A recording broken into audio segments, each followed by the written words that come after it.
Thank you so much for your time. Thank you. I'm going to send it back to Nick Boy, who's joined on the couch by Ejim and Rusty. Can't get rid of me. Can't get rid of you. We tried. You did. We've tried every game, and you just won't budge. But that's fine, though, because we are going to talk, obviously, we were talking about the new patch. We've got the new season starting, all sorts of new stuff. But, you know, one of the bigger things as well is we've got a new champion coming out. We've got Silas. Let's just start, like, top-level overview. We'll go through the kit spell by spell in a second. But first impressions, how you think this is going to turn out. What do you think? What do you, like, as a champion? Like, Yeah. As a champion. I mean, well, he's a big chainy guy. He's Yep. a big chainy boy, and he I just don't mean, whacks like, people. physically. I don't mean, I don't want you to run down his, like, muscular build. He's got big arms. He's No. busty, some might say. In saying that, he is very handsome. He's a Like, good-looking guy. as far as like attractive male characters go, Is this the analysis we're doing on this? No, really? that's actually important to bring no, up. I think it is. Like, I think Okay. that he is like what, like Varys, like is kind of muscular and stuff, but he also is like just being corrupted by the void or something. I don't know what happened to him, but like he is like just a very stock standard, handsome man.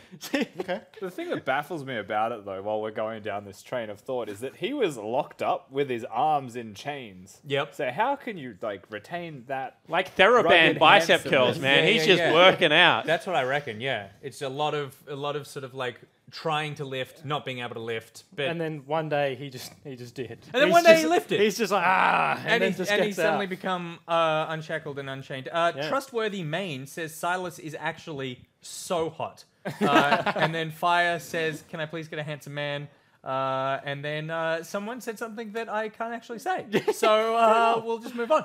Yeah, but in terms of the kind of champion, the impact that this might have on the champion pool, Okay, maybe bold in terms prediction. of looks, sorry. No. I feel like Physically. he's... So I was having this conversation with someone recently. I forget who. And I briefly brought it up earlier today. But Pike is like a really fun champ. He's in like the Bard category. Where he's kind of just poo. He's kind of garbage. Like you look at him and you're just like, man, you don't do a lot. Like you're just... You're kind of crappy. And I feel like Silas may just be... Like the ulti seems like a big gimmick. Yeah. Right? So like you're asking for like an analysis of like, is it going to change the game?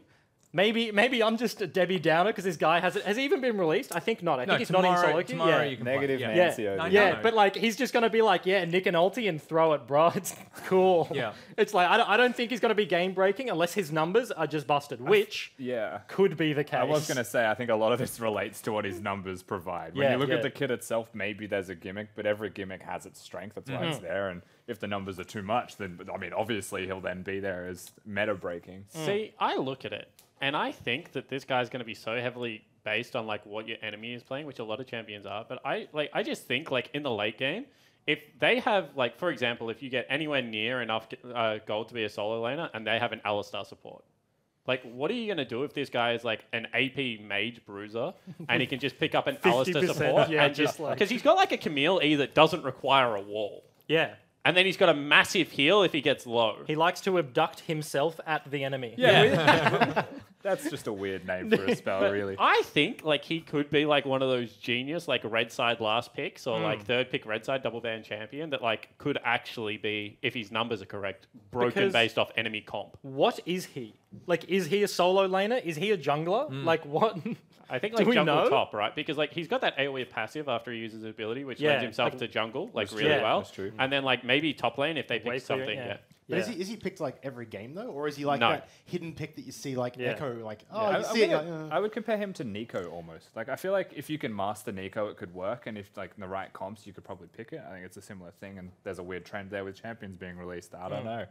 Do you feel like with the kit, you've got obviously the sort of meme ulti potential, and like Jake pointed out, you know, if you've got a good enemy team, then maybe that does become useful. The rest of the abilities though can't be too massive because you've got something that could be so swinging, that ulti. You got the chain lash, lashing out, damaging, slightly slowing enemies. Needs the sound effect, Nick. Sorry, the and then it Yes. explodes Nice. in the middle. You've got Kingslayer, where, like you said, he lunges forward. damages with a powerful strike, and heals himself. And that healing yeah. seemed pretty decent as well Yeah. in the champion preview. It looked like an awful lot of healing. Yeah. Champion spotlights are misleading is the first thing that I will say. Sometimes they just What, you're saying you can't see the items champions they've aren't got. all just standing there waiting for you to hit them as well? Yeah, in part. The other part being you don't know how many items they've got. You don't Yeah. know exactly what effect it's going to have, and it's meant to look cool because it's a champ spotlight. And you're meant to be like, look at this looks impactful cool, man. champion. Yeah, he's a cool dude. Yeah. Like, Cool dude, big arms. So I felt, look, that seems like the biggest takeaway from this chat is cool dude, big arms, very handsome. And I don't know whether or not we're a League of Legends broadcast or a Tumblr blog that just got banned. But we'll find out later, obviously tomorrow, because we are all going to be able to play him. Will we be checking him out tomorrow midday, I guess, before we come on the broadcast? if he's out by then, I'll probably If he's get a out, game. squeeze in a Yeah. game or two? Yeah, Let's all come in early and play. Yay! We decided it. It's gonna happen. All right. Well, something that is gonna happen. We do have our next game coming up. It is Mammoth versus AV. This one could be tasty, and this one could be spicy for you because all of it hangs in the Yep. balance for you, Is this- Rusty. yeah, this is for your tips as well, right? Like Yeah. not just AV, Not just but your it's job. like If Yeah. AV, yeah, my whole job's on the line. If AV loses this one, I definitely See, have to mate. eat the chili. That would be a bit how you're going. I'm not a big fan of them, so we'll see. But yeah, if they win, then suddenly everyone's in the running for the chili. yeah. That's true. Everything could change. But what won't change, hopefully, between the time that we throw up the graphic for Mammoth now and when the game starts, is Mammoth's lineup. Rusty, talk us through it. Sure. Coach is still going to be Fantix up there in the coaching position. Just a little floating head, slightly smaller than everyone else. Now you can't unsee it. Topoon in the top lane, Barbip in the jungle. You've got Triple in the mid lane with King and Destiny rounding out the bottom side of the map. And of course, these guys have started the season 1-1. Their only loss is to Bombers, which is a fairly tough matchup. I was saying, and I don't know how you feel about this, that I expect the two middle games, the one we just saw, to be very one-sided, which it was. And I think from Mammoth, this is a similar thing. I feel like AV certainly have a much bigger chance here against Mammoth than Legacy did. But this should be, in my eyes, a very clean victory from this squad if they're going to like set themselves as a top-tier OPL team. Yeah, and that's really the question for me is when you tier list teams and rank them in Oceania, a lot of people right now would say Bombers, Mammoth, and Chiefs. Yep. Would be the top three. The question to me is like, how close is three to the rest? Is there a gap between Yeah. like Bombers and Chiefs and then Mammoth, or like do you Yeah. put them all in one? And I think this is Mammoth's opportunity to try and prove just that. Like, it is a clear, defined top three. We are at the top three, and we're fighting for the top spot again. Absolutely. And someone else who is fighting for at least one spot, it's AV. Bryce, who's on it? Roster is going to be Coach Kai, but sitting beside them, of course. Standing beside them, sitting beside me. Get it? Is, of course, you, mate, Mr. Rusty. Chippies. Big top lane name in the OPL up there. Swaith is actually going to be playing. So is this the first game we've seen him in the OPL? In AV. Yes. Oh, yeah, that's what I Yeah. mean. Like for this split in AV. It's been double Sybil games back-to-back last week. So Yep. switching it up, they have Shock, the New Zealand man in the mid lane, and then Guncrab and Aladoric running out the bottom side of the map.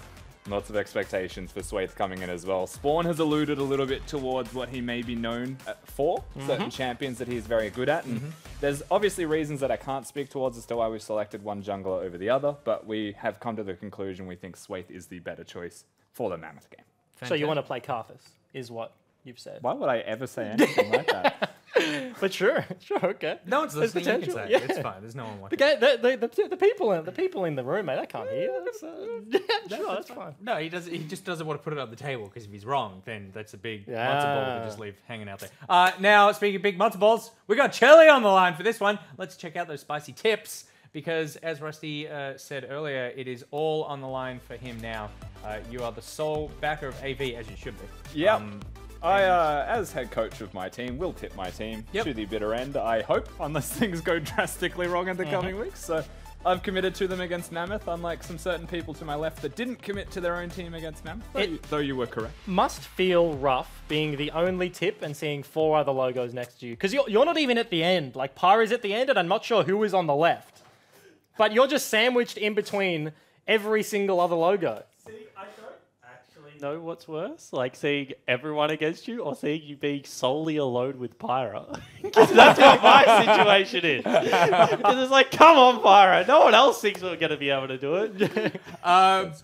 So we will be getting the game in a second. But before we do, I just wanted to say, for the next seg, we wanted to outline our goals for this split in terms of personal goals for the hosting casting team, that we each wanted to sort of outline a goal for League of Legends. For solo queue. For solo to queue. play. Yeah. Not just like, get fit Yeah. or something, which apparently Become all of you were Silas doing. is- Or yeah. most of the chat before we go on air is just like lifting things and strapping hands. I don't understand it. But we also wanted to crowdsource some suggestions from you guys, what you think would be some good goals for each of us for the split. So whether it's, play style, or get X amount of something on someone, or play this game, play this champion only with this skin for the rest of whatever. These sort of Everything is an Just opportunity. get better ones than Nick just said. better suggestions. Just than Nick. That could something be one of them. else. Yeah, totally. But we wanted to crowdsource you guys, so let us know. You'll be named out, and then we'll check in periodically over the course of the split to see how that is progressing. And finally, something else you can check in on, Chippies is our POV stream on the Twitter page at OPL. So go there and check out what he's seeing as he's seeing it. And let's check out something else now. Finally, it's Spawn and Benji. Thanks, Nick boy. I'm here with Jake Spawn Tyberry. Welcome back to the desk. Hello, thank you. I also love to. I just want to point out real quickly, Yep. Not to break down the fourth wall or anything, but Nick said that he's going to get in early tomorrow to play some League of Legends. Nick was about an hour and a half late today. It was 15 minutes late. There was traffic. There was an accident. I think someone died. Jake, why would you bring it up? So I look forward to seeing you early tomorrow, mate. Yeah, well, we should get a time clock. So We when he gets should. in, we can take a record of Yeah. it. But Silas games tomorrow for us. But for today, we are looking at these two teams, Avant and Mammoth. Now, Mammoth looked good last week. They looked okay. Okay. Like, Topoon got run over by Mimic in game number one. That's fair, yeah. There were holes in the top side of the map. They looked okay. Avant looked better than what people thought they were potentially going Absolutely. to. Took down Order, went toe-to-toe with the Chiefs. But now there is a big question for me because everyone's real nice. Because they're like, is there a top 3? Is there a top 1, 2? Like, the question is does Order suck? And therefore Avant looked good? Or is Bombers that far ahead of the rest of the scene that, it actually doesn't matter how good everyone else is because no one's going to catch the Bombers in the next couple of weeks? Because we're so nice with our tier list. But if you wanted to do a tier list right now, it would be S tier Bombers, kind of bottom tier right now, you would say Direwolves because they haven't picked up a team. And then just a whole load of like wishy-washy stuff in the middle. And Order, if they have another O2 week, could very much join Legacy and Direwolves in that not very good tier. There's one game, I think tomorrow, the Bombers versus Chiefs game will give us I think it'll give us a good representation of how the teams stack up against each other. Yeah. If that's a real one-sided game for Bombers, man, this is going to be a very spicy split. Well, I think Order Chiefs tell us that next game before that, right? Ah, yeah, and I Chiefs also before. think that Direwolves and Gravitas showed us a whole different part of the tier list as well because Direwolves look very good against Gravitas. So there's just heaps of stuff going on everywhere, but there's also some bans to go through. Absolutely. The most telegraphed pick in the world, Swaith, has led to a Karthus ban first off for Mammoth here. They don't want to deal with that. Evelyn, Urgot, the other bans for them. Aatrox, Aurelio, Cassiopeia off the board. Instantly first picked the Lucian and replied with Camille and Alistair. Yeah, and that's crazy, right? Because all of a sudden played they're last trying to bait, thank you, trying to bait out whether they want to take Galio or Akali. But you can technically take both. Because they've gone Camille and said, we've got Camille, Alistair, you cannot give us Galio right now. Because unlike the Gravitas lineup, who for some reason ran Galio Sejuani, which is not a very good jungle mid duo, this is going to be a Camille Alistair Galio, so instead they have to take it away. Now the question is, does Topoon play Galio or Akali? Because both are up and available. Absolutely. Galio picked up here for Babip, or by Babip. One thing I will point out to viewers at home that can't see, as Jake was talking about Gravitas, then he was locking eyes with Ejim, who was still sitting in the studio. He's writing in his notebook. I can't make eye contact with him. He's ignoring me. Braum picked up there by Mammoth. So they've left open the Akali. That's still on the boards right now. And the reason they've done that, Benji, is because Akali doesn't have a good laning phase into the Galio. Okay. And the only reason Akali is such a strong pick right now is she holds that flex potential for so long. So I like this from Avant, sticking towards the original game plan, which was, we're going to try and bait the counter pick. If they don't go for it, let's not fall into our own trap and, throw away our pick ban phase. Absolutely. Varus locked in here. So maybe Akali doesn't belong over here on Avant, but is that something Mammoth might pick up in the second phase? Yeah, definitely. If Topoon is confident in playing it, I would like to see them go towards it. He's a young, exciting player. That means that they would have to play something like the Zach Kha'Zix maybe, something to get, this Galio in. Maybe even a Lee Sin game if Babip is playing up for it. But, we'll see how they go with that. the other potential, which we haven't seen in Oceania yet, but we have seen internationally, so I will talk about it, is that they just throw Topoon onto the Galio. And then there's no real answers for Akali left because, you know, you've seen that Lissandra's banned away. If you go with the LeBlanc right now, then that's going to be another ban towards it. That means that, you know, they can quite freely have an Akali pick up in the mid lane right now for the Mammoth lineup. Yeah. It's like a couple of bans coming out here. The Kazakhs, Kindra off the board, targeting down Bip there. So knocking down some of those more volatile champions. He had a great Kindra game last week, if I remember correctly. And then Vladimir and Lissandra. So they've obviously pointed out these sort of tanky mages on the AV side. They want to restrict what options they have there. Absolutely. I mean, they don't want to give away like free engage or, you know, just Vladimir is one of those picks, bans. And if you don't have anything left, I like banning Vladimir. He's very hard to force out a lane at certain compositions. He's very good at taking over the team fight phase. He has a good split push for a mage. There's just lots of things he does well. So I respect the fact that they're willing to take that away from both Chippies and Shock. Sion picked up here for Avant. Most likely their top laner. They've still got their mid laner here. I would actually disagree. You disagree? I would say Sion most likely mid laner. Okay. I would say Camille most likely top laner. So and that is going purely off Avant's players. Because Shock is a very good Urgot player. Urgot has a very similar playstyle to Sion mid, and I think that, you know, potentially could go towards that. And Chippies is probably the best top lane Camille on the server still. So I'm reading not into the current meta, because I think in the current meta you would be right, but I'm reading into purely what Avant are doing. That's what I would be suggesting they're going towards, holding counter pick for either jungle or top lane. Fantastic insight. And the question is, for me, is do Mammoth make that same connection? Right? They've done a lot of prep for this match, I imagine, but you've got 2 matches to prep for as well. So your focus isn't what it used to be. It's like Xin Zhao being picked up here by the Bip, most likely, and then the Akali being picked up here. I think you still have the flex now in the mid and top lane with these two, yeah? Absolutely you do, but you saw the wince kind of came out there from Topoon, and then you saw the big pat on the shoulder, and that is a Mordekaiser. My God, what the hell? All right, they picked up Mordekaiser. That's going to be a mid lane Mordekaiser, I imagine now. So it is looking like it is going to be the Camille. So if that connection you made, this is a hidden pick. I'm looking over at Rusty. He's laughing hysterically. This looks pre-planned to me. They've got a plan in this game, and I want to see how this plays out. Is this like a Galio counter pick? Have they seen the Galio willingly given it up, maybe, and then pick this as the counter pick for it? All right. So first things first is Mordekaiser must run cleanse, because otherwise he will just die to the first gank. Now, cleanse saves you first gank, which is great. Sure. You'll probably have to, you know, Galio's going to come in, he's going to taunt you, and then you're going to have to cleanse and flash away because otherwise you're going to die. Then those things go on cooldown for about 5 minutes, and then Xin Zhao should probably kill you 5 times. Okay. So unless there is something real bonkers going on here, like, you know, Shock playing with Aladoric bottom lane, Gunkrab going mid lane or something, you know, like that, there better be something real spicy behind this pick is what I'm saying. This mid lane is the focus of this matchup, absolutely. Mordekaiser with the Camille to support it versus the Galio with the Xin Zhao to support it there. This top lane is going to be interesting a little bit, depending on how that might be a volatile matchup. It might be pretty basic. Yep. Bot lane is Lucian Braum versus the Varus Alistar, which, I mean, that could go either way. King Destiny, a very strong duo, though. Yep. Absolutely, and I think that, you know, this is pretty standard everywhere else on the map, which is why the Mordekaiser threw us through a little bit of a loop. Because I was really expecting them to just run Sion into Galio, because it's a really good matchup for the Sion, and then go towards something a little bit more carry-oriented into the top lane. Because I think they could also see the Akali pick coming out of Topoon. I think that, you know, the draft out of Mammoth is a real standard draft, you know, not many curveballs thrown at all, and Avant had a chance to match that standardness, and instead decide to play Mordekaiser mid lane. Absolutely. We are on the Rift, Mammoth versus Avant, and joining us is the coach of Mammoth. It's Fantix. It's been a while since we've had you on the OPL. Did you see this Mordekaiser pick coming? Yeah, I actually have. I've seen him.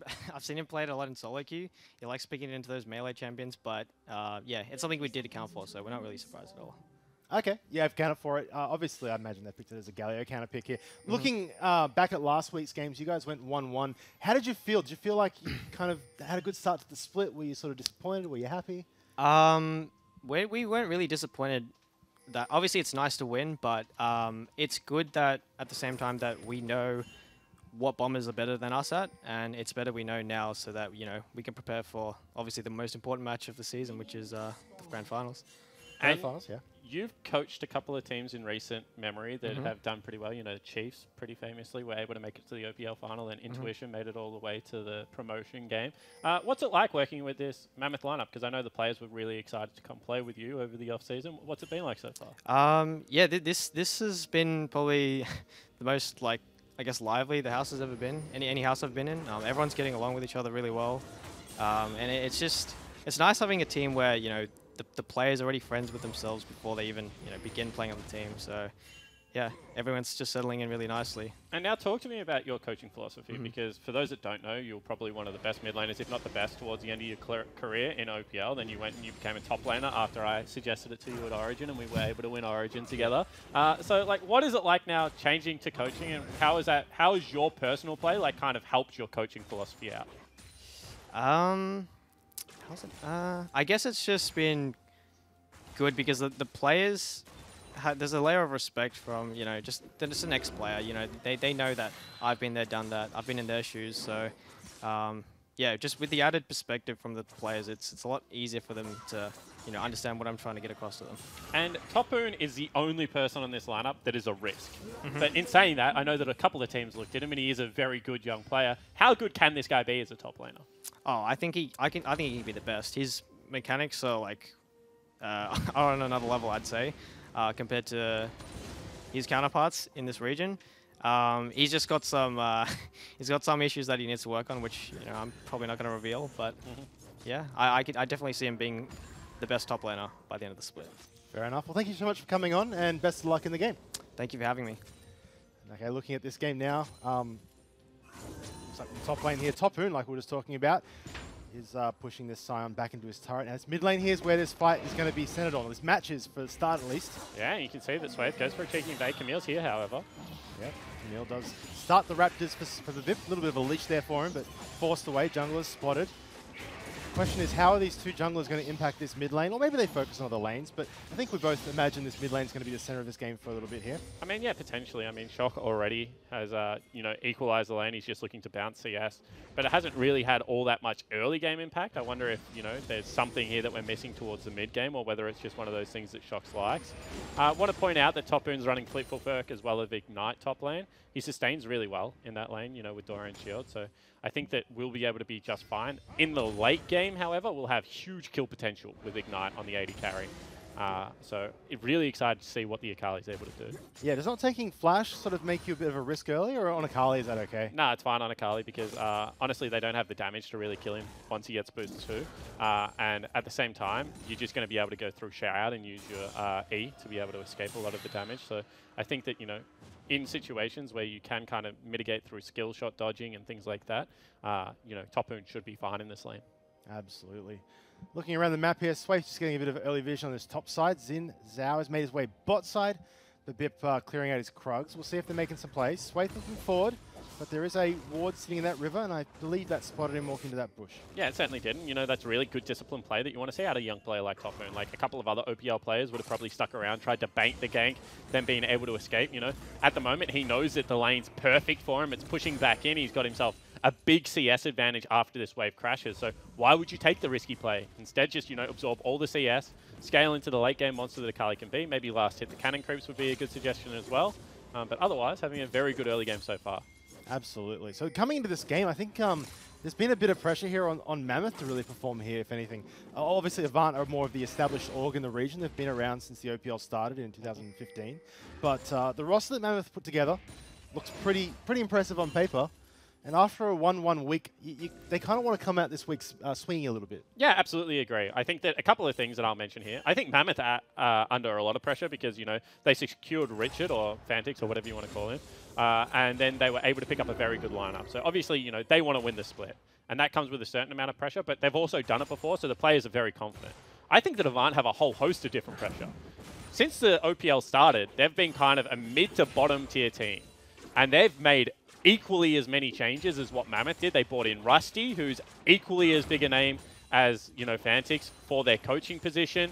You know, their old captain in Jake left and joined Order, so now they've had to re-put together a lineup. They're running a 6-man jungle. They took a risk on Chippies, who had a very disappointing end to last season. So I just think that there is so much that, you know, Avant have also put on this season that it's unfair to say that, you know, only Mammoth are the team in this game that are under a lot of pressure, because I think that the Avant players would be as well. Absolutely. Cloud Drake taken by Avant there. Just a little bit of a rotate, and then Mordekaiser's got a nice dragon. It's going to help him shove out this mid lane here. Yeah, so a lot of people are saying, what the heck is going on? We don't see Mordekaiser in a lot of our games. Mordekaiser's passive. On his ultimate means that he can take a dragon as a pet. You know, not a... I guess it's a nice passive, but it's kind of strange. But it's really good in these situations where you can siege, because it takes up a lot of turret shots and actually does pretty serious damage. So that's why you see it in the AD carry position a lot. Gives you good Baron control, and as you can see, it doesn't take all that much damage and kind of just sits here and free fires on the turrets. Gets him some. He's going to get a few hits from this one. But it doesn't even take much damage from the tower. We'll ramp up. He's going to get plating for that. And that doesn't have a weak spot like Rift Herald does, so you've got to just raw DPS it. That is a weird game announcement. Yep, that is, maybe, I do not know what that was, but that's okay. We're going to move on. Back to this bot lane. So I think the key thing with Mordekaiser there, you saw as soon as he hit level 6, they rotated that dragon. Yep. I think like that's going to be a common play here as this dragon respawns. I look to take it because you can go from that to a side lane and use that with a wave to really push down these turrets and siege them very well. Yeah, absolutely. But it'll be interesting to see how it goes with turret plating and how it impacts the game. I think that, you know, we're seeing kind of what we expected to see across the board. Mammoth just kind of have gold advantages, apart from now that mid lane where turret plating was taken. And they just slowly accrued themselves a small lead. You know, Dragon on the same time, taken by Avant Gaming, is a good early game start, but it was only an air. And the next one is going to be coinciding with the first big items coming across, something like that Gunblade as top all in. Oh, Chippy's being ignited. He's going in. Top lane does a lot of damage. Flash out of the way by Chippy's. But he's going to go down. First blood. Solo kill top lane. Top Hoon takes out Chippy's. And, you know, Fantic said, how good can he be? He can be the best. Well, Chippies was previously one of the best OPL top laners, and he just get 1v1 styled on kill. Now 13 CS and a kill over the Top Hoon. Did have to use that Ignite, but should be able to push in here and have a very nice reset for himself.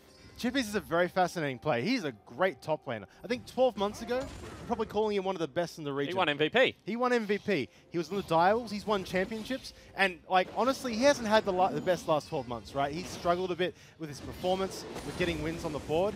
And on AV, he's looking for that new start. But Top Hoon, man, he's just started on one of the better players in the league. Yeah, absolutely. And, I mean, this is why I was so confused, because Chippies isn't a good Scion player. He's a very good Camille player. He's actually a good Poppy player, you know, in that anti-carry position. He's Jace, he's Vladimir, all these kind of champions. Gangplank, like, definitely one of the best in the league. However, you know, unless this Mordekaiser starts paying dividends, which so far it is not, I really question them taking it into the top lane, because I think it's given Chippies a bit of a crap matchup. And certainly the Mord hasn't helped out all that much so far either.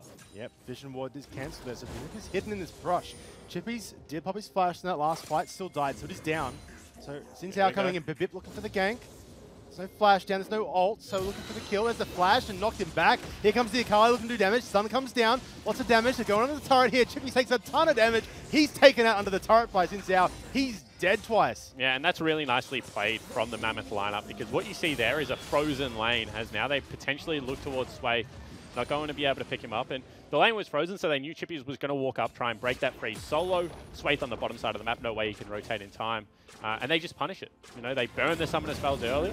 It's bottom lane now. Oh, the ults, they're going in on this Braum. And here comes the Camille in as well. Tons of damage on Destiny. And Avant answer on the other side of the map. And that's really good from Avant, because exactly what we're saying there is exactly what Mammoth fell towards. You know, you have a look at it, and you can see that they're pushed out of the lane. They should walk the long way around, or they should give Destiny a hop. Instead, he tries to cheat, because he's the tanky member, through the easiest point of access to the lane. Gets picked off, gets taken down. All of a sudden, Gunkrab has an advantage for himself. Go back, you know, work towards that Blade of the Ruined King, and the map is now split, where you would honestly hope that Top Hoon could carry this game, and bottom lane could just play safely. Absolutely. Gunkrab also got a turret plating there, so when he backs here, and he's going to get a nice little buy. So we'll have to keep an eye on this bot lane. Just sort of ignore it and focus on the strong top side, or does he go bot to try and stabilize it? We'll find out. Yeah. He's taking the referral for now, though. I want to point out one small item while we're here, Benji. It's just a Fairy Charm sitting in Gunkrab's inventory. Such a good item at the moment. If you're playing anything that has good poke in lane, 125 gold extra you just get nearly infinite mana. It's one of those things I was talking about, you know, mana flow ban, you know, corrupting potion. Fairy Charm also has a pretty good resale value.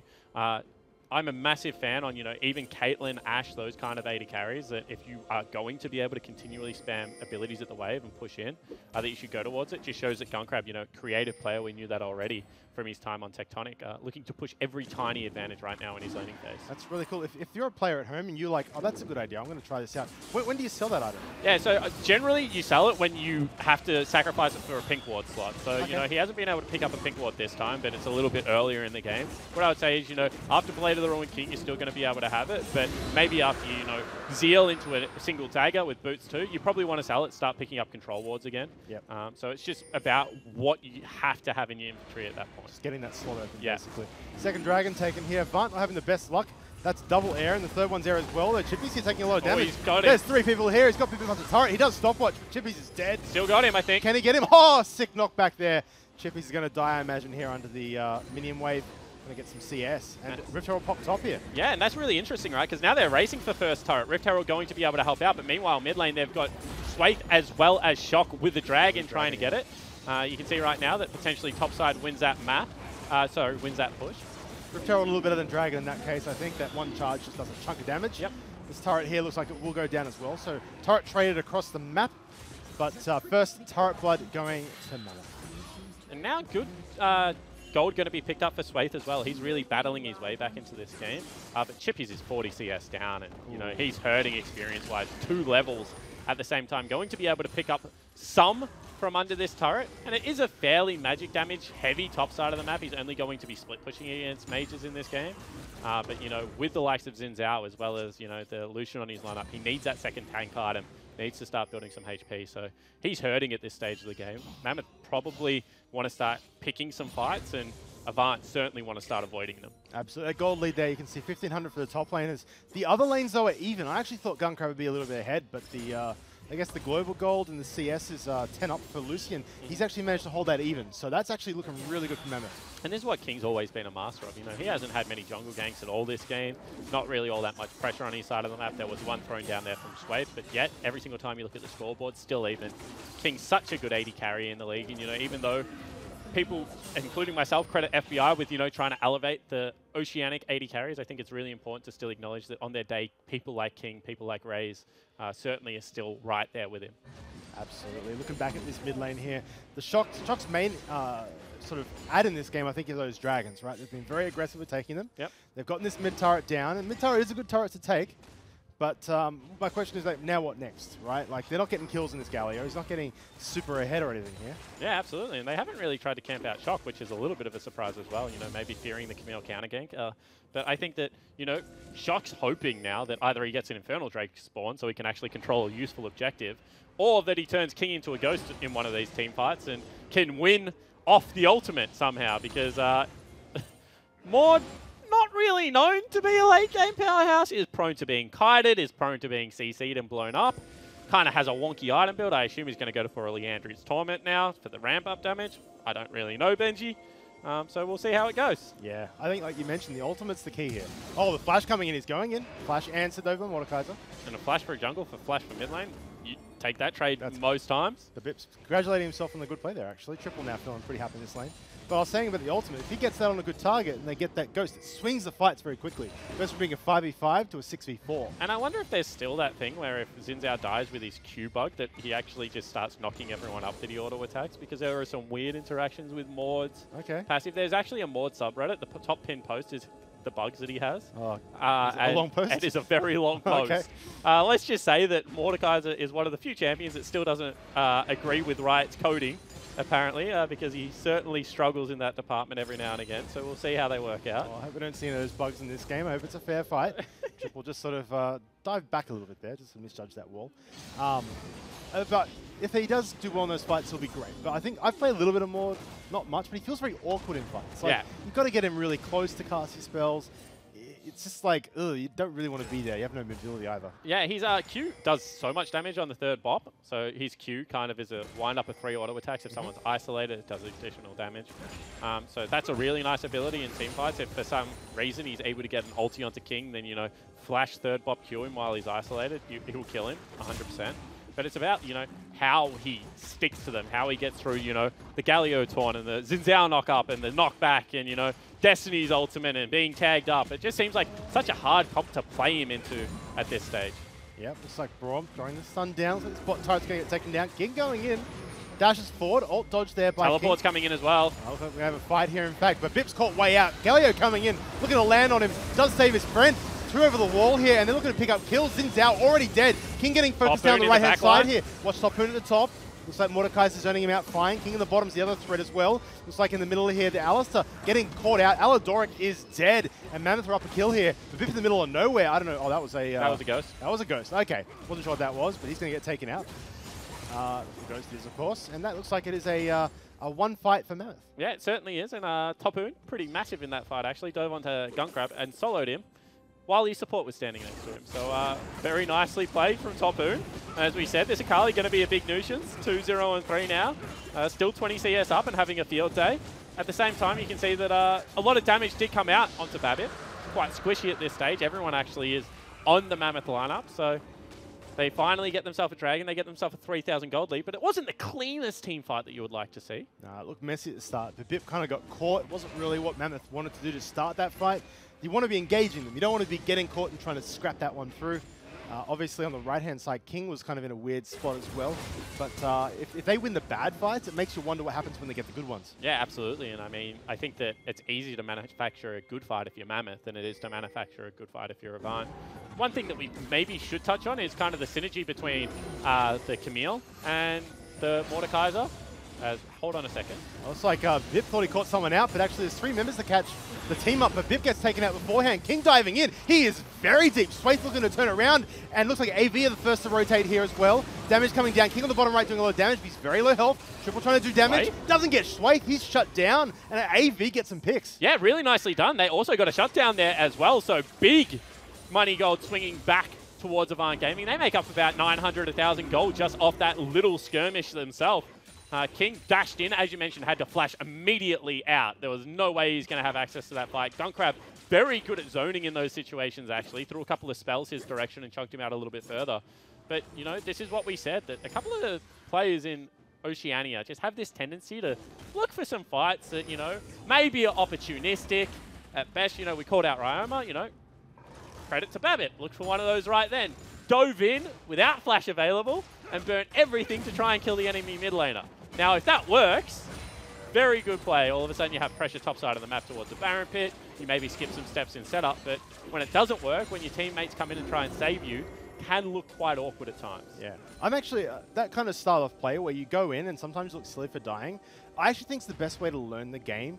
Because, yeah, you die and look silly, but you start finding out where that line is, where you can do it and where you can't. Whereas if you're always playing safe, you never really know when you can push it a lot. That being said, this is a professional game. You don't want to be practicing and learning in here. You want to know the stuff, come into the game and make the right call then. It certainly is the case, and I think that, you know, the good thing about people like Babip and Ryoma is they do take high percentage plays more often than not. It's just every now and again they'll look for the cheeky 1v1. It's also important to note right now that Chippies cannot catch a wave underneath his turret with Babip and Topun in for the wall because they'll turret dive him and kill him, even though he is that tanky Scion. So he has to play very respectfully. Has got himself his second tank item because of the W passive, nearly has 3,000 health. So he is getting quite tanky, and eventually we'll get there, as we saw Pabu in the Gravitas game. It is very hard to keep Scion down. Yep, his health bar was bigger than I thought it would be as we scrolled over him. Mid lane here getting shoved in. This turret here is really what opens up the map for Mammoth. They're probably going to look towards this. Once this opens up, this jungle for Avant is kind of opened as well. They can make rotations through there. Until that's over the wall. It's like Aladoric looking for the fight, but disengage here from the Mammoth lineup. Don't want to pick that one with Akali in the bot lane. Akali wouldn't have been able to rotate across in time for Mammoth. They could have maybe tried to launch Swayth in there as well, but it is important to note that they are still quite squishy. You know, you got yourself a broken stopwatch plus a Steric, so going for more of that, you know, solo engage into try and lock down a key target as opposed to something like a Trinity Force, which is big team fight damage. At the same time, you know, Aladoric only really has his ultimate for any kind of tankiness. Is going to work his way towards a Zeke's convergence. So without Chippies there, there's no real way to blindly engage a fight for either of these teams. Even Galio, even though he's, you know, historically been a tank, this game is just a full-out burst mage. One-hit Gunkrab if he gets onto him, but is also very squishy. So I think that we're going to see a little bit more of feeling each other out and, you know, waiting for maybe that next dragon to spawn in a minute.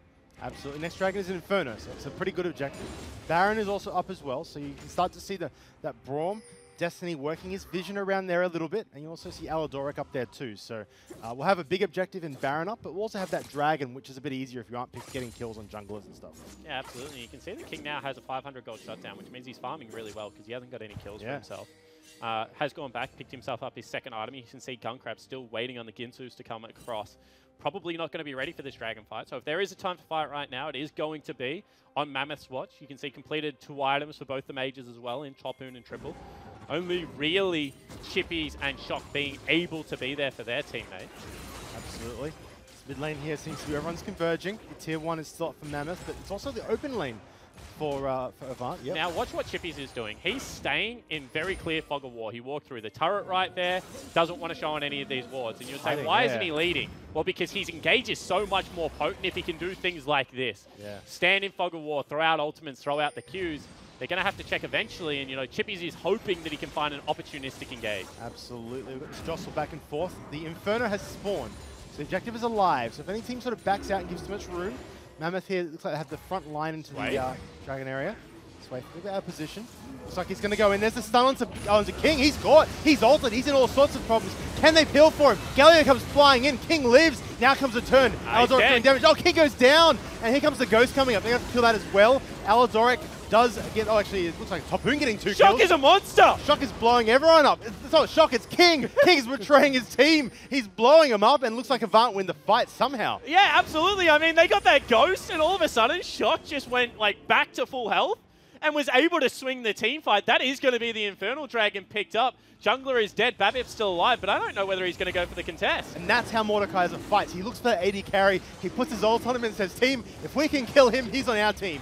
And they did just that. It looked like they were going to save him. The Galio came flying in. King was on low health. It looked like they were about to turn, but then over the wall, they just did enough damage. They took him out. They're going to get a dragon. You know what this means? Another pet. Certainly does. And the game plan's becoming real clear. When Swayth has ultimate, just dive, flash, dip, duck, dodge, like everything you can do, and try and get on top of him. You see flashes onto him, uses the ultimate, all of a sudden Shock flashes in, gets the ulti down as well. You can just see the burn damage coming across. Finally ticks over Topoon at the same time, being a nuisance. You can see the destruction coming out of the front line. But just look at Shock. He's 306 health heal. Rusty was talking about the heals earlier. Chippy's so tanky as well. They have that additional mobility from the W. All of a sudden, they win the team fight. That's an Oblivion Orb picked up. That is a 9-stack Stark Seal. And they have a legitimate win condition through Mordekaiser mid. It's almost like, do you let King buy items so he gets to 2 more wins on your team, right? That's, we'll see how this game goes. That was one fight though, right? Can't get a dragon. It's a good dragon. It's an Inferno. That gold gap is closed down to 1k, which isn't much at this point in the game. It's like, what, half a longsword on everyone, really? But now the question is, can they do it again, right? They've shown how they want to fight. Now Mammoth get time to recoup. How do we want to tackle this? Do we want to sort of play it differently? Do we want to focus a different way? Yeah, absolutely. And I mean, the answer is, like, I hope they have real good critical thinking skills, because they probably haven't played that many games as a 5-man lineup against a coordinated Mordekaiser squad. And the flip side, the best thing about all these new picks that Shock brings out is he makes his team practice with him, right? His team knew how to play around Urgot. When Order first got hit by Fear Beyond Death, they didn't actually know that it feared the people around him. They just thought it was an execute. I guarantee Shocks knew that it feared everyone around them because they've played with it before. So, you know, now in this game, Shock knows how much damage his ultimate does. You know, he saw King on low health. He didn't dive any further. He didn't take any unnecessary damage. He just let him slowly tick down at the back of the team fight and walked back to join Chippies on the tank line. So I think that is like an understated part of these, you know, niche picks that people don't really think about. Yeah. Mordekaiser ult as well, like it does do that ghost effect, right? But what you don't know is also chunks their health. It's like a dot that goes on them, and it gives the Mordekaiser healing and health as well. So it makes the Mordekaiser tanky, it applies damage to whoever you targeted on. So it does 2 things. The ghost is the after effect of it. It's not the main part of the ult. So if King escapes with a little bit of health, and the ult's still ticking, it will finish him off. Yeah, and the big thing is, right, is that the whole of Mordekaiser's kit is actually really weird, because like he's got a shield that, you know, means that he doesn't have as much resistances, but then his W gives him resistances, and then it also charges his shield. When it pops, it gives him a heal. Also, it makes you move quicker towards the other person that has your shield on, so it's really good in situations like this. They're going in again. Knock back, tower goes down. the engage, but Bip does Chippy shove it off. There's the ult coming out, does catch onto him. He's getting targeted down. Chippy's in front, does stopwatch, does survive for now. Here comes the re-engage. No looking to back off Still here. has ulti available, doesn't go for it, however. Yep, looks like Akali on the side's going to return that bottom lane as Mammoth rotate around. Save their tier 2, but Avant straight up to the Baron. All the cooldowns were popped on Mammoth's side, like you sort of pointed out to me. I'll give you the credit for that one. And on the AV side, they popped Gun Crab's ult. Yeah, and this is perfect. All of a sudden they go in. Oh my god, there's the cat. There's the big tanky target of Galio, but he's blown up. He's dead. That's one down. Now they're turning around. Akali teleported behind them. Swathe going in. They found him. They're going back towards the Baron. This is going to force Mammoth to engage. And they're going to position over this lane here. Do you try and fight here as Mammoth? What do you do? Yeah, I mean, they have to try and fight. You can't give a Baron over at 26 minutes. Topoon still has ulti and ignite available. Hex Flash over the wall. Here they go. Aldoric going in. He dives in. They catch him a bit. He's taking a ton of damage, and he gets dropped immediately. Go back to the Baron. It has healed up off that, so to start all over again. Now, there's 3 Mammoth players left. Triple's got 20 seconds to lose up, so this is going to be abandoned. This Baron's going to go over to Avant. They're going to take the gold lead, I think, for the first time in this game. Maybe it'll be close. Looks like Mammoth has decided to shut down this mid lane and try and get something here. There's Baron for Avant. Yeah, it certainly is. And all of a sudden, Avant asserting themselves towards that top 3. They've already taken down order. It looks like Mammoth could potentially fall here as well. This is a league now that gets burst wide open by this newly formed lineup. You can see how confident they are in the comps they're running. You know, that leads to a 26-minute Baron. There is another Dragon coming up in 40 seconds. So much CS to pick up on this map. And I don't know whether Mammoth really know what a good team fight looks like anymore. No, they don't. They're getting caught out with all sorts. They sort of got that initial gauge. Like you mentioned, they got all their ults popped in that first fight. And then they still sort of ran trouble bottom lane. Vision. He is actually caught out. Camille chasing him down. Looks like he is going to get away, though. Looks like they're on half health there. Now, Dragon is spawning soon. It's an Ocean, but they have the Mordekaiser, so it's kind of useful still. Yeah, absolutely. I mean, Mordekaiser plus Baron buff and an Ocean Dragon would be very nice. They actually burned both summoner spells from King there. Okay. So only for a flash, no ultimate from Swathe. So That's he knows that next time in a team fight, he's just going to run straight at him as long as he has a Mordekaiser friend there as well. King should fall down, no problem. It's like a 5-minute window here where Mammoth's sort of on the back foot for these fights then. Swathe did have the flash as well, so that in the first fight where they won, it was Swathe flashing into King and ulting on him that got that engage, so they're not going to be able to do that again. So we'll have to see how that fight looks. Ocean Dragon taken. It's going to be another Ocean Dragon. Actually, I thought it was going to be Elder, but taken just in time.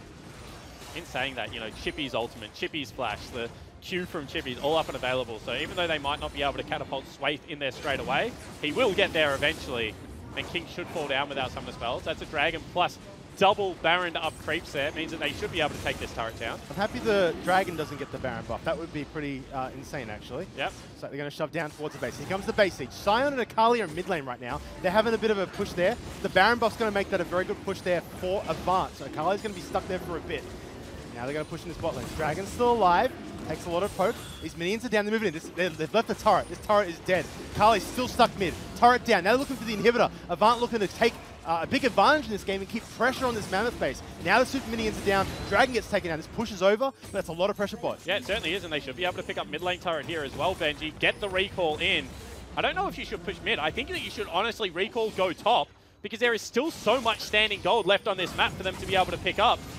They're up 1,500 gold, they're up 3 dragons, but this gold lead could honestly explode right now. Absolutely. 2 free turrets top. I don't see how Mammoth hold this. They are rotating up here. I don't know. They're looking to camp a brush. This is smart. They're like, this is the lane they're going to go to. We're going to run up here. They've got TP on Galio. No, they don't have TP. They're just leaving Galio. They're looking for a 4-man brush camp here. And they're hoping that someone from Avant walks through this brush. And look how close they are. Swathe is the first victim here. Is he going to get caught out? He is. He's walking straight in. And he's taking a ton of damage. They catch him out. He's dead. And that is one member for Avant on the bench. Looking to turn this around. Topoon's now stuck in his brush. There's 2 there.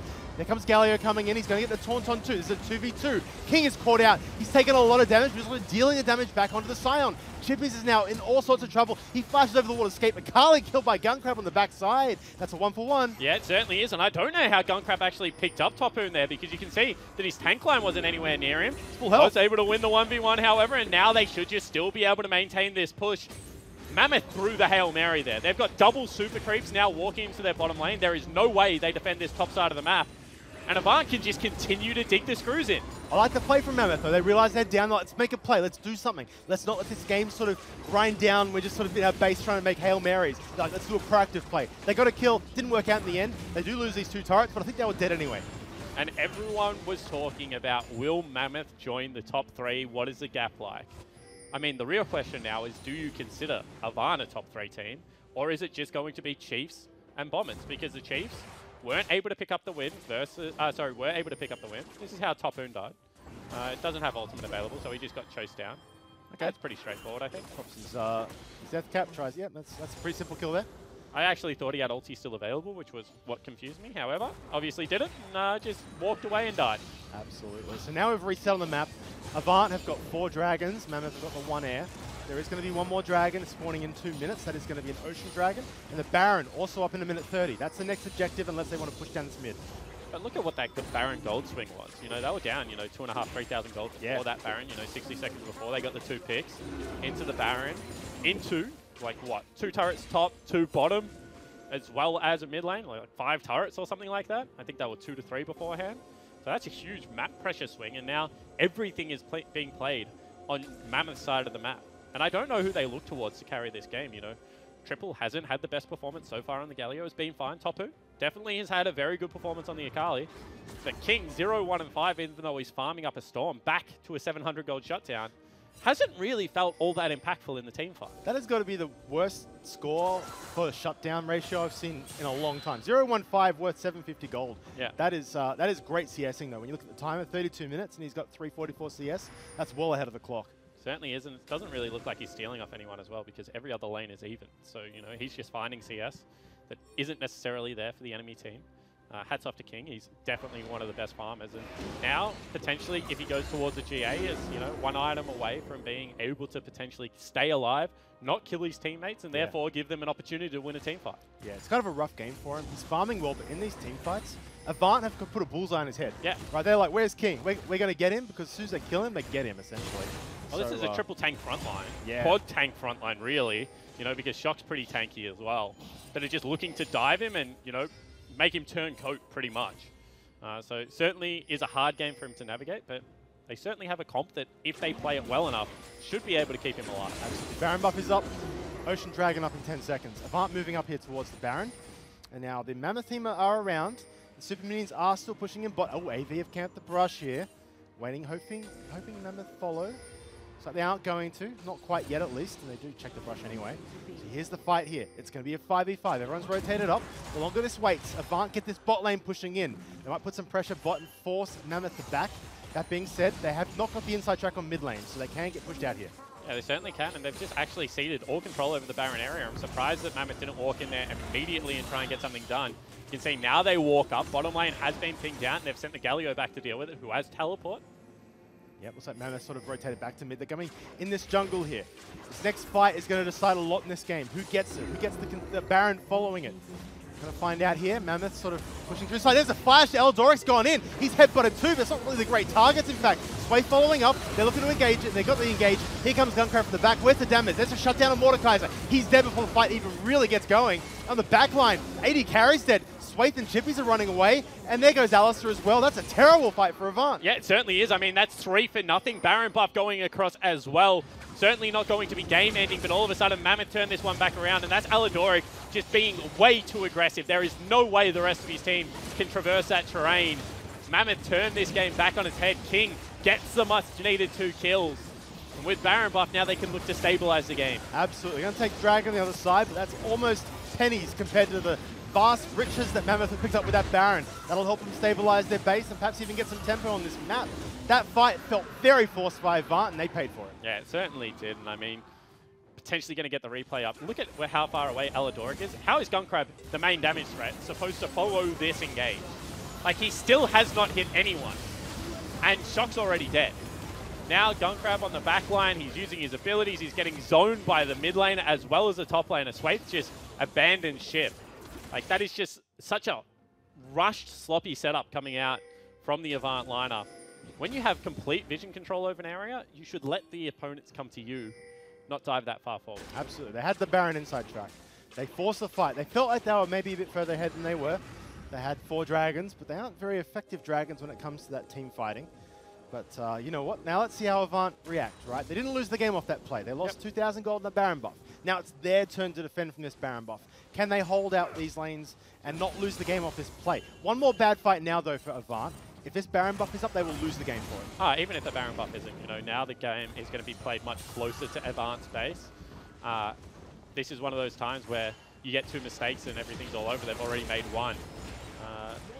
I think they also lost some pretty powerful tools, right? So even though they didn't lose a game there, like GA not being available right now for Gunkrab is huge. At the same time, King's got his available, was able to stay very safe on the back line, also has his flash. Swathe still doesn't have his flash, Triple doesn't have his flash if you're going for important ultimate. At the same time, Chippies is now very, very tanky. With that Stone Plate, should just be able to live on the front line for a very long time. They need to find a way to get him, Shock and Swathe onto the backline damage threats. And Aladoric needs to find a way to peel this Akali. Fair enough. I met that early game from Chippies was pretty rough, but you look at him now, actually. He's doing pretty good. 4-3-2. He's got pretty decent CS. He's got the items going, so he's put himself back into this game. We haven't really looked at that much, but good on Chippies for maintaining his cool and keeping that going. Yeah, absolutely. And I mean, understanding that when you're going up against Ignite Akali, maybe you die against the jungle gank, right? That's probably a given at the stage. However, has been able to work his way back in. Now has, you know, 4,500 gold health plus a Stone Plate. Has himself Hysteric, so he still does relevant damage. If you're King, you certainly just can't ignore him as the fight progresses. Absolutely. So now we're going to look at this next fight. AV have had their awakening, right? That last fight, they were like, oh, we thought we were ahead. We lost it. That was their refreshing moment, their sobering moment. Now they've got to look for the good fights, right? How do you get a good engage onto this team? Now, King has got a GA. Oh, actually, it looks like they've caught some people out. Should be a disengage here. Swathe, ooh, almost gets caught by the Destiny for VIP combo flying in there. Trying to defend this top turret.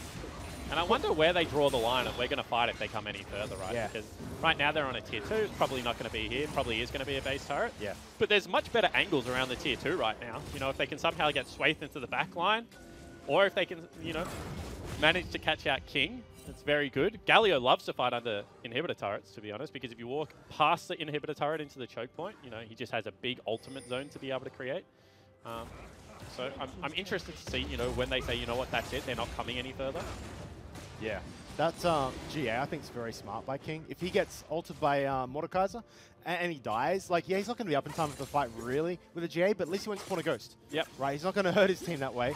And it sort of forces Avant to go, okay, do we target someone else down? Do we look at, like, Topoon maybe and try and pick him off? Or do you still pick King off and just don't get the Ghost? Or potentially you look at someone like Babbitt, you know?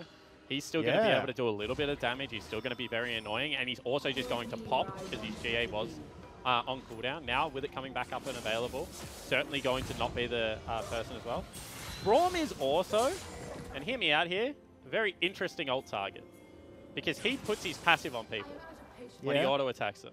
So if you ult and kill Destiny at the start of this fight, and he autos King once, you get Braum passive. So there is a case to be made as well to just blow Destiny up if he's out of position. I think if he's out of position, yeah. I think as the standard fight, I don't think you want to target him down too much. Yep. Anyway, King and Destiny moving down in this bot lane. They used that Baron. The Baron is obviously over now, but they took down all the outer turrets. They didn't really break the base. I'm actually kind of surprised. I thought they might break the base open with that Baron, but not the case. Yeah, it certainly wasn't. However, they also got a 5,000 gold lead off the back end of it when the game was back in Avant's favor by a couple of thousand gold, so about a 7,000 gold swing. Everything we said about Avant, you know, positive-wise, you also now have to look at and say, but they have given it all back, even to a further degree. Looks like Swathe there, just stepping forward slightly. The objectives are popping back up now. Eldar in 15 seconds and Baron in a minute. That's what we're looking at right now. That's why we're down here right now. That's why Mammoth is sort of zoning the Dragon area off. They want to pick up that Eldar, at least have the inside track for it here. In saying that, Topoon's on a massive flank right now. Oh, so that's see huge. where he's going. He's up right now. Look at this. He's going to catch him off from the back. Also, he could just die for it. There goes Babip. He's going flying. In fact, it is going to catch out Swathe on the back line there, doing a ton of damage. Trying to see where the damage is. Here comes Swathe in the back. That's what I want to keep an eye on. Topoon does assassinate someone. The GA is popping up. This is a messy fight. Triple on the front here. Looks he's caught off. On the front here, Chip is just a huge tank. He's taking no damage. He held 3 of them busy there while he did absolutely nothing. Swathe from the side here, looking for King. Look at King. He's got the GA. He loses his GA here. It's going to be a disaster. It's 2v5. They're going to get caught out. Swathe and Aladoric moving down. If they can get that King GA, that's a real big win for them here. Swathe from the back. Can they get the stuns on him? King diving away. Topoon going mid. Let's go back down to the fight, though. That's where I want to really keep an eye on things. Allison does die. It looks like King's GA. He's going to get picked off here. That's 1 kill. Okay, Aladoric, ooh, he does escape. So we'll pick up King. They get his GA, that's a big win. In the middle here, Topoon, actually last standing member, going to try and break the base here. He's going to force the backs out. They're not going to get an insta-elder. Actually, they're going to try to. No, they will get an insta-elder, then they will go mid lane, they will force him away, and they will make them fight a 5 Elder Dragon team at Baron. That was a huge team fight for Avant Gaming, able to split the members up. Gunkrab lost his GA against Topoon, but they were able to peel for long enough that the other side of the team fight with Chippies went incredibly well. That's a huge Elder Dragon, 8,000 health. You get him, you send him to Baron to by himself. They are going to go to Baron. You might want to send that Elder down mid here. Topoon has gotten out, so he's going to be alive. He's not going to have to defend. His team's going to be alive in time. This is a Baron for Avant. This is an Elder Dragon for Avant. They're huge on the map right now, and Mammoth are going to need a miracle to survive in this game. Yeah, they certainly are, and a couple of the members have not shopped yet, remember, so they will go back to base. It's now a completely even game one more time. And let's take another look at this. So this was confusing. Babip goes in, uses the ult beforehand, so he can't get hit by the 80 carry, presumably, or it was just a misclick. Topoon goes onto the backline. Look how much damage he gets out against Gunkrab. Will pop him into GA, but can no longer fight. You can see the rest of the members zoning. They'll blow up triple. However, you think that Chippy should be dying at the same rate. This is a difference between a pure tank versus a mage. Chippies just doesn't take enough damage, able to walk back into the brush, looking for the re-engage.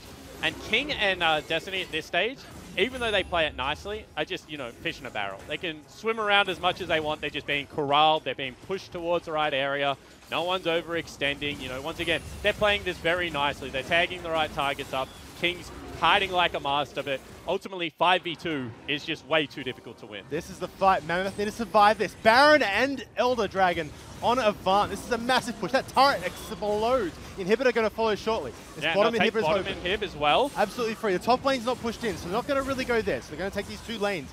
Then what next? Are they going to force a fight? Are they going to wait for minions? So they're going to back out for a moment. Wait for the waves to push in, perhaps. And this is the thing, right? Elder Dragon does not last as long as Baron. You can see that it's already winding down. I would have liked to see them go for the fight. They have a huge Chippies. 6 items already. Like, just pop the ultimate, look for it. Instead, they are going to try and close it out tutorial style. But that potentially means there's going to be another team fight where you don't have your 5-stack Elder. Absolutely. In saying that, there is a big win condition now on the board for them, which is second Elder, which, even though it doesn't automatically blow up the Nexus, kind of does.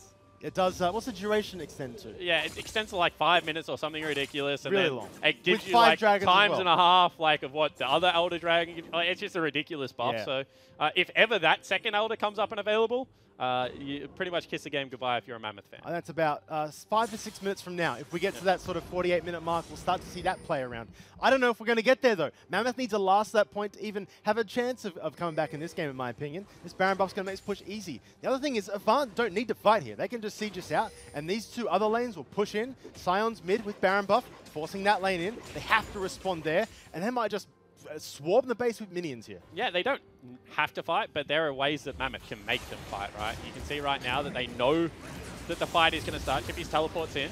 Absolutely. Looks Look like at this demolish proc. Oh, wow, that turret just drops. No turrets left besides the Nexus turrets here. Here comes the bit flying in, catches Chippies. That's not the target you want. He's got a ton of health. He walks it out. Stun comes down. He loses 25% of his health bar, and here comes the re-engage. Avant now like, okay, now let's take this inhibitor out and back out. Look at the inhibitor. Looks like they'll defend They're for just now. waiting for bottom lane. You can see 2 super creeps one more time. Topoon goes in. Topoon goes flying in. Here comes Triple as well, getting the knock-up. They hit a bunch of people up. Mordekaiser's dead. That's one. Camille comes flying in. Topoon barely survives. Avant actually losing this fight. GA going down. It's a 3v5. No one from Mammoth's dead, but Gunkrab's still alive. He's doing a ton of damage. GA comes up. Swathe is killed again. And on the back line here, Gunkrab is the only hope. He's doing a lot of damage. He's sitting around. Topoon sort of doing a lot of poke as well. The base is just getting swarmed. Absolutely. They haven't lost this fight to the Baron. They can keep pushing and they can take the inhibitor. Now they're forced to respond to this base or the Nexus will die. Inhibitor's going to go down. They're going to probably reset off this. Yeah, see whether they do go for it. 2 members are dead, so they will just back out of the base. And now with 3 inhibitors down, that means double super creeps in every lane. As we mentioned, Dragon going to be back up and available. So, you know, potential for them to just walk back towards that with double super creeps walking down every single lane and say, you know what, either lose your base or come fight us. Anyway, have a look at this fight again. The Topoon I want to keep an eye on here because he has a lot on this right side. Yeah, he certainly does. Able to get in there, pops the GA, gives triple access to the fight as well. They use a lot of ultimates to try and push them back. But you can see Gunkrab, not really all that much of patient uptime right now compared to King, who is able to get Swathe's GA, able to put out a lot of damage into Aladoric, and you can see that they're still kind of zoning it away.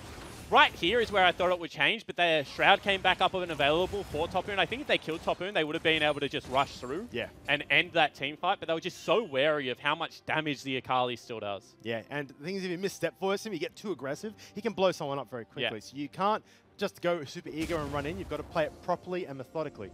Anyway, Avant did lose the fight technically, but with their previous wins across the map, they set up them back. Look at the base right now. Look at the map.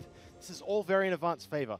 The Elder Dragon spawning in 53 seconds. Mammoth kind of have to contest this. Baron is also up in a minute 15. These are two big objectives. I think we're probably going to wait until then, get the vision around this bot side of the map. You can see Avant moving in this jungle now. Yeah, but the problem is, right now, is you can't go through jungle if you're Mammoth, and they would know that. They're going to look to push out bottom lane, top lane, then they're probably going to, bottom lane, mid lane, and they're probably going to look to rush through mid, right? At the same time, that means that you don't know whether you're being flanked by someone like Swaith. You don't know, potentially if someone's going to look to, teleport top lane, try and end the game, although there's not a teleport available. Like, and the longer you can hold them here, if you're the Avant lineup, the better off you are. You want to take Elder Dragon, like, as soon as it spawns, walk across the Baron and just make them fight you with double buffs. Absolutely. This Elder Dragon is up in 8 seconds. Mammoth, they're not contesting. They're not contesting. These lanes aren't shoved out. That top lane has been ignored. 2 minions walking into the base right now there. They're not even trying to steal. They're just clearing waves. This is what 2 waves of super minions do. They make you have to kill them. It takes a long time. Yeah, absolutely. And I think that is such a huge call to not even go for any form of contest. Even a fight into a back off, because now you've given away second Elder. That's a big Elder Drake. Avant in prime position here. But the thing is, there are always things you can do to lose this game from here. This is by no means one at all. But it is as close to one as you get. Yes, it's now up to execution. Don't make the mistakes. Take it smart and slow. Don't do stupid plays. Can they do that? Or can Mammoth do something? Here they come up. Baron started. Looks like Mammoth are coming over. The inhibitors are coming back up, so the pressure's off their base. They're looking for the big fight in the base. They come flying in. Here comes King. Baron's down. It's taken by Avant. And they've got the Elder Dragon. Do you really want to be here if you're Mammoth? I don't know. Here comes Galio flying in. Gets a knock up on an Alistair with an ult. There's nothing coming through here. There's 2 down instantly. Avant are starting to clean house. Triple dice on the backside. King is trying to do stuff on the side. Shock does hit his stopwatch, but he's sort of all by himself. GA comes down. Avant walk all over Mammoth. King's going to die as well, and Avant are going to knock down Mammoth, a top 3 team, and Avant once again take them out. What an impressive display. Absolutely phenomenal performance by them. No one thought they were great coming this season. People were thinking this is the team that we're looking at sort of like, oh, that 5th spot, they might make playoffs. But they've proven here today they are here to win and do well in this league. And that's an impressive game because, we got thrown through the loop of the Mordekaiser. Fnatic said he saw it coming. Well, obviously, saw it coming and walked straight into it. Are kind of the same thing in this situation. But they were down so far. That game was all but won for Mammoth. They had Chippies isolated in the top lane matchup. Xin Zhao and Akali were just going absolutely to town, but they grouped for a couple of team fights, which they should just not have gone for, in my opinion. And they just allowed this front-to-back comp to really start rolling. And I'm just going to go back to that. When you play against something like a Mordekaiser, even if you know what Mordekaiser does, you don't think about what it does for Sion. It makes him run quicker towards Mordekaiser. It makes him harder to be, kited out. You don't think about, that 306 health heal that Shock got off twice in that team fight. Yeah. How do you expect someone to have an extra 700 health in a team fight if you haven't played against it, 50 times? Because you got to remember, these guys play 6 scrims a day, 4 games of solo queue. They're probably playing 50 games of League of Legends a week. Yeah. And, you play that against Orianna, Zoe, things like that. Yeah. You don't play it against Mordekaiser, and I think that game really drove that point home. Absolutely. I think that Avant in that game was very back and forth, right? At different points in that game, you're like, oh, Avant got a good fight there ahead, and then Mammoth got that big swing in the mid game, but with the Baron obviously turned it around. It was a very close game. Both teams looked very good, but it seemed like at the end, Avant just had it held together just a little bit better. They made the better macro plays. Well, I'm just telling you, Avant knew what their comp did and had played the comp before, and Mammoth had never played against the comp before, and they were like, what the hell does this thing do? Why is there a dragon in my lane? Why am I fighting against, you don't expect, when the 2 cannons are there, you're like, okay, they're going to slowly ship, and then the dragon goes poof, and hits it for 1,000 in health. You're like, well, we can't defend this siege anymore. Do we look to team fight against the dragon? Because it hits us just as hard. That's a game where you just run out of options because you don't actually know what the correct option is. Absolutely. Well, that's it from us. I think it's time we send it over to Nick Boy and a very excited coach of Avant. Me? I'm never excited. That was only the best game of my damn life. How are you feeling right now? Congratulations on the win. That was a monster game. I feel good. I'm more happy for the players' sake.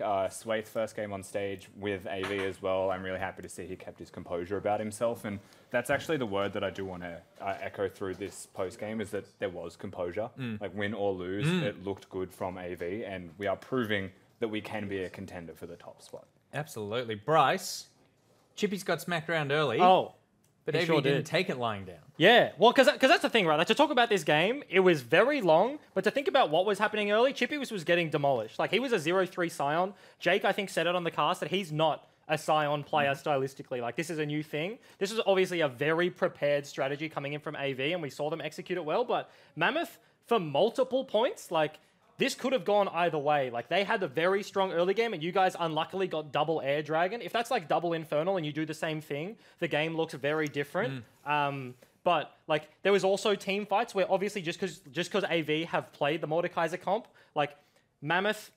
First, I think just before Elder Dragon, like the one team fight in the bottom river, they sent 3 people onto Shock, who was already basically irrelevant out of the fight. He'd burned his ulti, didn't get anyone, was running around blue buff. Chippies had to flash to save him. But it was a great bait, just like leading half the team around. Yeah, well, like, yeah, but it shouldn't be a bait. You know what I mean? Yeah. Mammoth, if they win that team fight, they like get Elder or they run it up mid and they just break open the game. But yeah, and that is the thing though. Like people who play against Mordekaiser will understand that if he has no health, no ult available, then he's not going to do a lot for the rest of the fight. But Mammoth chased him instead of winning the rest of the fight where they had a Galio, they had an Akali in the back line looking at our AD carry, who was going to be a bulk of the damage from that point. So to me, it is a clear case of like Mammoth knew what the right decision macro-wise might have been, but they couldn't execute on some of the micro and macro together, and I think that caused a lot of confusion.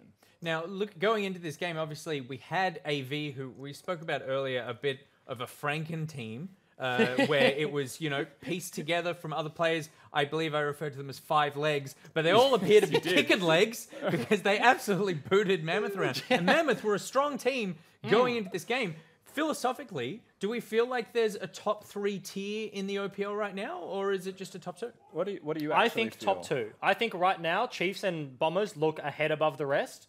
I think Mammoth certainly, after this loss to AV and also their other one to Bombers as well, it's fairly obvious that there is a little bit of a gap there. So I think top 3 at this point, no. It's definitely a top 2, and then you have the rest. And like the bottom, I feel like is fairly cemented as well. In the middle, now AV look very good. They're at like the top of the middle, but it's certainly top 2. Yeah, I definitely agree with you, Jim. I think right now, the current state of the league at this moment, there are 2 top teams, Bombers and Chiefs. There is a middle of the pack, and then there is a bottom of the pack. There's 3 defined areas, but on top is only 2 teams. Alrighty, well, we're going to go to one of those kicking legs right now. It was one of the kickiest legs. It's Shock, and he's sitting with Benji. Thanks, Nick Boy. I'm here with the superstar Mordekaiser Shock. Tell me that Mordekaiser. It came out of nowhere. No one expected it. Why the Mordekaiser? Well, we've been preparing it quite a lot throughout the week. There's a lot of like conditions needed for it to happen, and I'd always like played it in solo queue just like for fun sometimes. But when I realized like there was potential to use it as a pick, we practiced a lot on using it. Yeah. Okay, is it sort of like an anti-Galio thing? Or I you want to show? You don't, okay, don't want to go into that. That's fair enough. So you've practiced it obviously a little bit, used it a bit in scrims and stuff. Is it something that loses a bit of edge now that you've used it once? Have teams expect it, or is it still useful now they know it's coming? I'd say that like if people knew a bit more what Mordekaiser did, it would be a bit harder. But I think there's still like if the situation is just right, like I would still pick it again. Fair enough. So looking at that game, that was very back and forth. Did it feel back and forth? Yeah, definitely. It did. Because obviously you guys had the lead for a lot of the sort of mid-game, and then obviously Mammoth got the Baron and turned it around. What was the team's composition like? Were you guys maintaining it together? Were you focused? Like, how did you guys react to that situation? Yeah, I think we were pretty focused, and we knew we could still win. We still had the clear like Elder Dragon win condition, especially with Mordekaiser. It makes it like really strong. So yeah, while it sucked to lose the Baron, we still knew we could win. Fair enough.